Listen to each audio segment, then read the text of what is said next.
Télétravail en Suisse, ce que tu dois savoir. Le télétravail pour les frontaliers franco-suisses est devenu coutume depuis le Covid-19. Travailler depuis chez soi tout en étant salarié d'une entreprise suisse, la promesse est plutôt séduisante, vous ne trouvez pas? Plus de longues heures passées dans les bouchons, moins de stress et un meilleur équilibre entre la vie professionnelle et la vie perso. Mais attention, qui dit télétravail dit aussi des questions fiscales, sociales, mais aussi administratives à ne surtout pas négliger. Alors, comment profiter des avantages du télétravail tout en respectant ses règles? Quels sont les droits et les devoirs des travailleurs frontaliers en télétravail? Quelles sont les conséquences fiscales de travailler depuis chez soi ou depuis l'étranger? Peut-on déduire certains frais?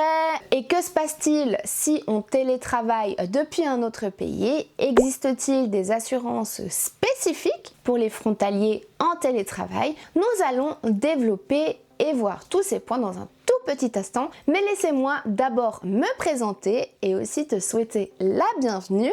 Moi c'est Lily et ici tu trouveras des sujets divers, pratiques pour faciliter ton quotidien en Suisse. Ce sont des contenus plutôt institutionnels, je fais aussi des comparatifs avec la France et je parle de mon pays d'origine, la Turquie. Prêt pour faire le point sur les règles fiscales à connaître en tant que télétravailleur, que vous soyez salarié, en freelance ou expatrié temporaire, parce que oui, le lieu où vous ouvrez votre ordinateur peut avoir des effets très concrets sur vos obligations fiscales. Alors, avant de poser votre laptop au bord de la mer ou transformer votre salon en open space, voici tout ce que tu dois savoir pour éviter les mauvaises surprises avec le fisc. Es-tu prêt? C'est parti! Quels sont les droits et devoirs des frontaliers en télétravail? Commençons avec une définition du télétravail. Le télétravail est l'exercice d'une activité professionnelle effectuée en tout ou partie à distance du lieu où le résultat du travail est attendu. Il s'oppose au travail sur site, à savoir le travail effectué dans les locaux de son employeur. Le travailleur offre aux frontaliers franco-suisses une certaine flexibilité que beaucoup jugent appréciable, mais le travail des frontaliers suisses implique des droits et des obligations tant du côté du salarié que du côté de l'employeur.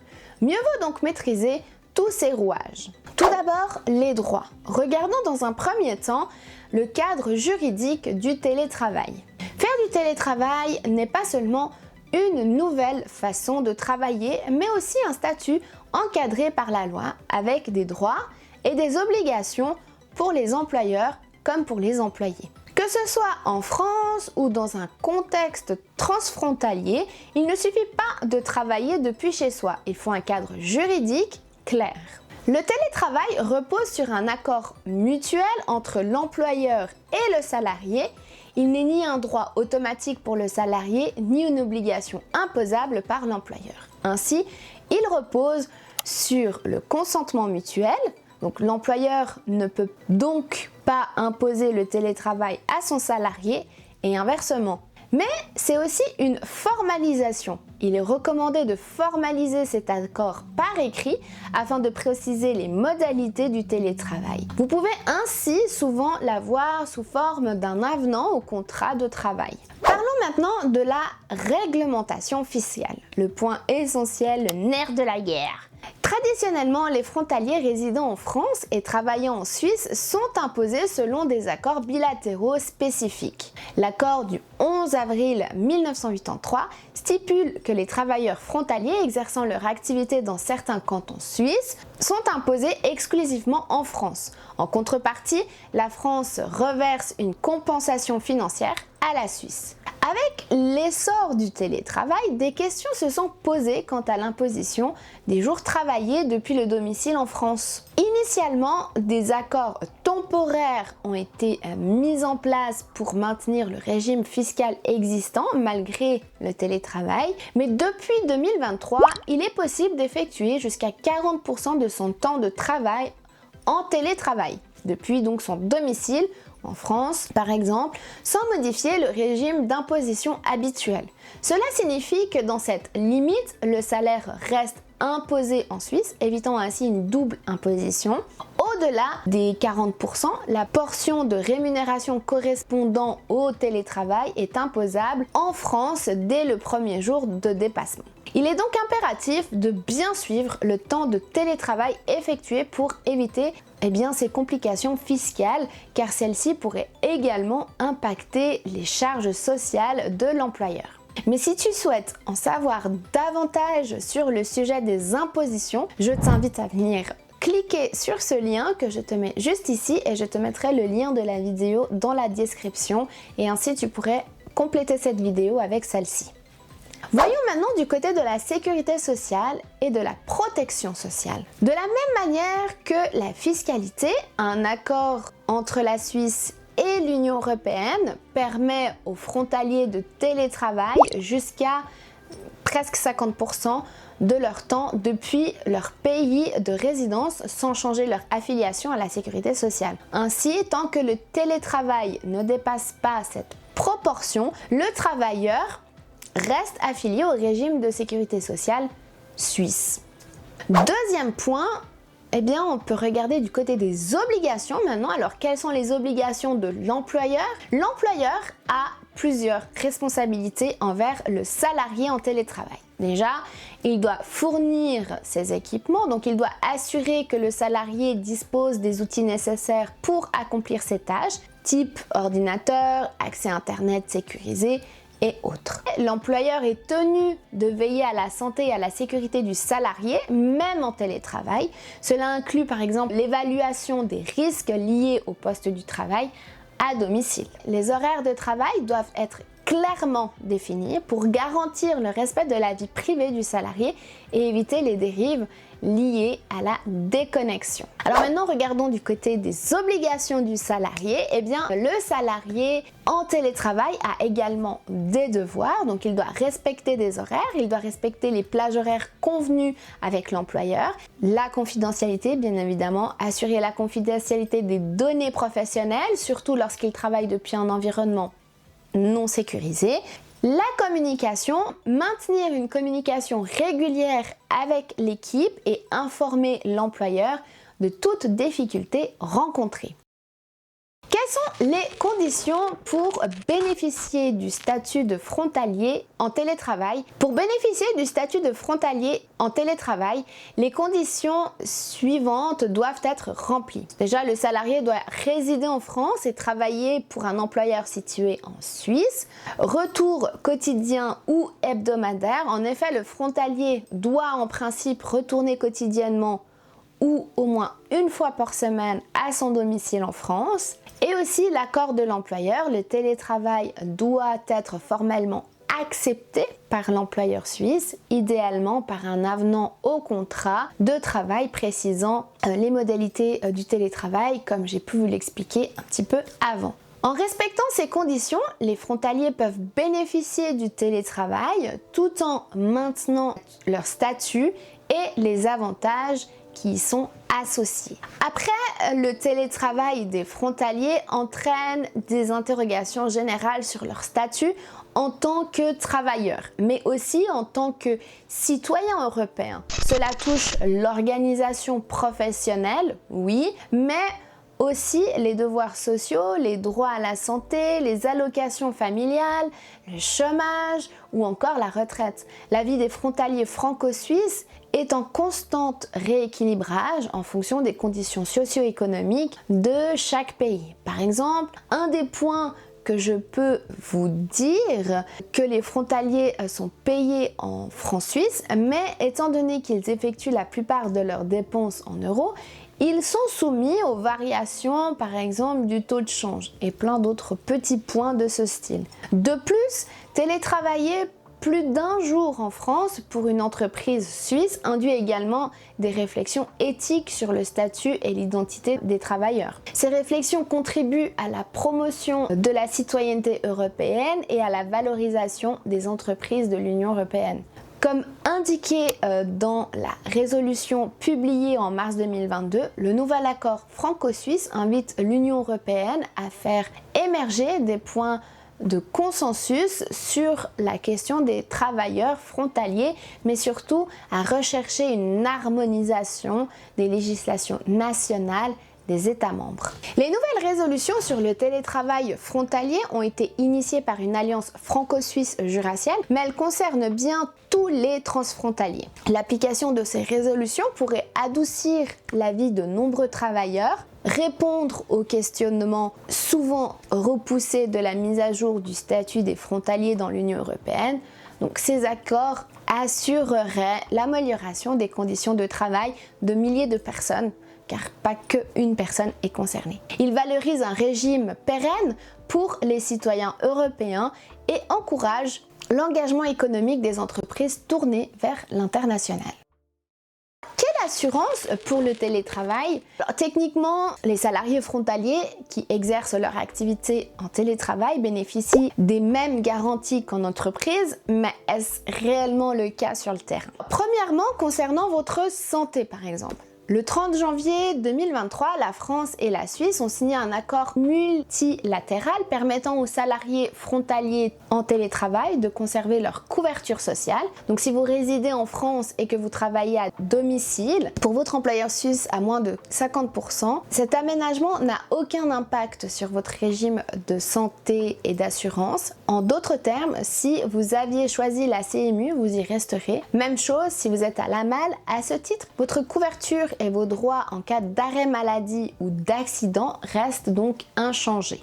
Néanmoins, vous l'aurez compris, ces dispositions sont valables uniquement si votre temps de travail n'excède pas les dites 49,9% du temps de travail annualisé. Oui, c'est précis. Dans le cas contraire, votre couverture santé basculera sur le régime de l'assurance maladie française. Sachez également que vous êtes couvert en cas d'accident survenant pendant votre temps de travail. Cependant, votre employeur pourra demander l'ouverture d'une enquête qui détermine s'il s'agit d'un accident domestique ou d'un accident lié à votre exercice professionnel. Suivant le cas, les modalités d'indemnisation peuvent varier en fonction de votre police d'assurance, bien évidemment. Par ailleurs, dans les accords multilatéraux entre la France et la Suisse pour réglementer le télétravail des frontaliers et leur fiscalité, il a été convenu d'un temps légal équivalent à 40% de télétravail, ce qui veut dire qu'à raison le plus de 2 jours de travail par semaine effectué à domicile, vous pourriez être imposé en France. Il y a donc une différence entre le taux autorisé concernant la fiscalité, 40%, et celui du statut social, 49,9%. Parlons de votre assurance habitation. La plupart des entreprises qui proposent le télétravail prennent leurs dispositions pour protéger leurs employés et leur garantir des conditions de travail optimales. Dans le cadre de l'accord multilatéral conclu entre la Suisse, membre de l'AELE, et la France, membre de l'UE. L'employé est tenu de souscrire à une assurance responsabilité civile. En général, celui-ci lui est accordé par son assurance habitation. Mais en ce qui concerne la protection de votre domicile, qui est en charge en cas de dégâts des eaux ou d'incendie par exemple, eh bien c'est votre assurance habitation personnelle en France qui rentrera en charge pour le sinistre. Comment obtenir une attestation d'assurance télétravail? Aujourd'hui, la majorité des contrats d'assurance habitation incluent une couverture pour le travail, mais cette clause est encore facultative. Cependant, il est fort probable que votre employeur resté en Suisse vous recommande une attestation avant de mettre en place vos horaires en télétravail. Alors, comment l'obtenir? Déjà, il faut vérifier que votre compagnie d'assurance inclut cette garantie à votre contrat d'assurance habitation. Et si ce n'est pas le cas, eh bien, contactez votre assureur pour l'informer que vous êtes en télétravail et ajuster votre contrat en fonction. L'attestation d'assurance télétravail est mise à votre disposition sur simple demande de votre part, voire téléchargeable directement depuis son espace client.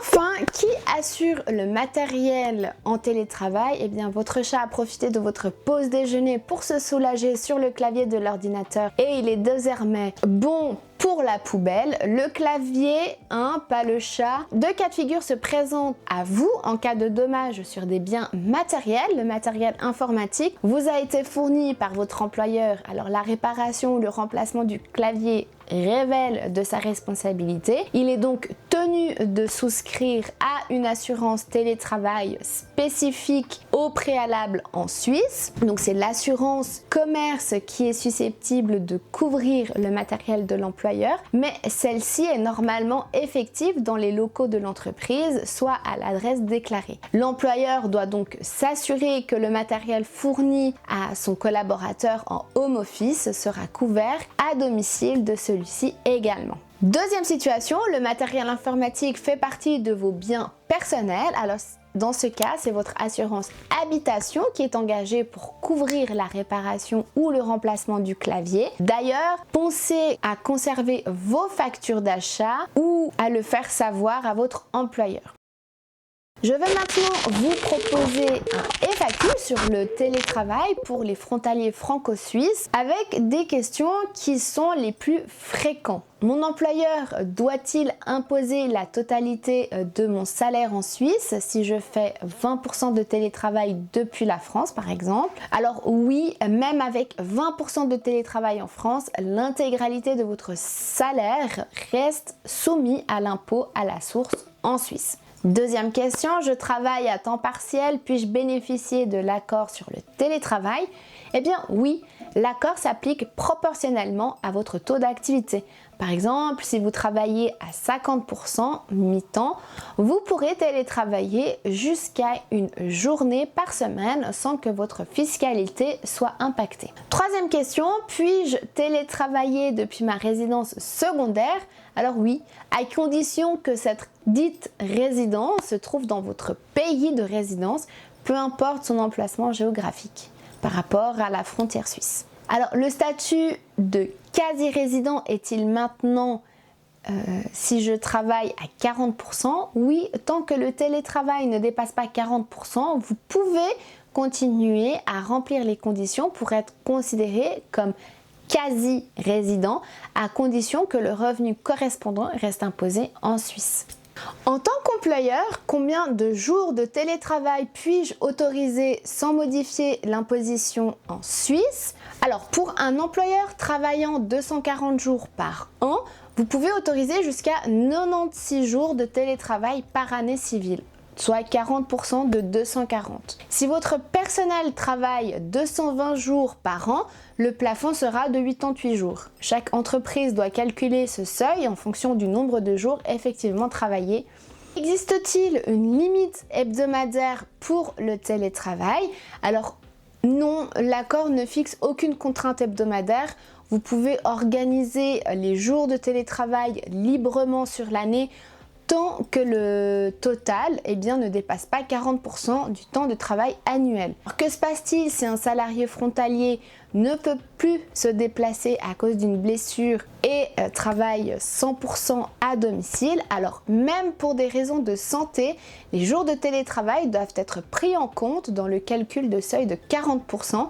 Si ce seuil est dépassé, la France devient compétente pour imposer les jours de télétravail effectués sur son territoire. Aucune dérogation n'est prévue par l'accord. Et toi, songes-tu un jour à faire du télétravail ou en as-tu déjà pratiqué? N'hésite pas à partager ton expérience dans les commentaires. Et si cette vidéo t'a été utile, n'hésite pas à la partager autour de toi afin que chaque personne qui fait du télétravail puisse être à même de connaître tous les rouages du télétravail.